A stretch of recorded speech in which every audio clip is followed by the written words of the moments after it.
Pittsburgh Police Chief Scott Schubert is stepping down next week. He'll begin a new job with the FBI in West Virginia after a tumultuous few years here in Pittsburgh.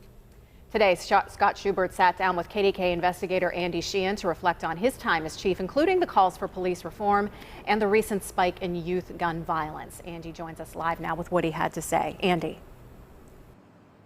Well, as police chief, Scott Schubert was often the man in the middle, balancing the need for police reform with the need to protect the public from crime. Even as a little boy, Scott Schubert knew he would follow in the steps of his police officer dad and become a cop. What I saw, how people respected him and how he respected others and how professional he was. I didn't just want to be a police officer, that I wanted to be a Pittsburgh police officer. After rising through the ranks, he became chief when respect for police officers had fallen to new lows, while gun violence was rising to new heights, often finding himself caught in the middle, balancing support for his officers while responding to community calls for reform. That's my job. That's my job, to get caught in the middle of it and try to unite. In the wake of the Black Lives Matter protests, Schubert took a knee with protesters here on West Liberty Avenue, which rankled some officers.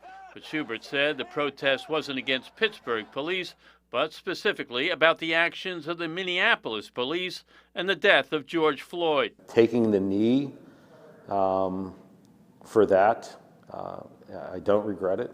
And I felt that at that time it was the right thing to do to help unite the community.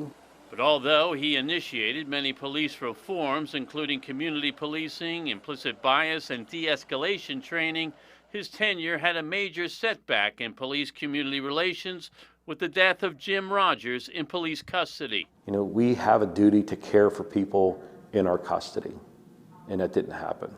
And yet, amid the calls for reform, gun violence has spiked.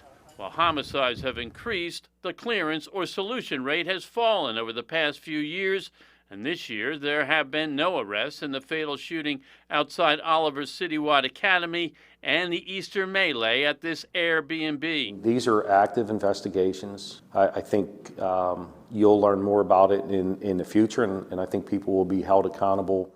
Schubert says to succeed, police will need more help and support from the community to solve crime. Believe me, I understand completely how somebody could be in fear of coming forward for retaliation.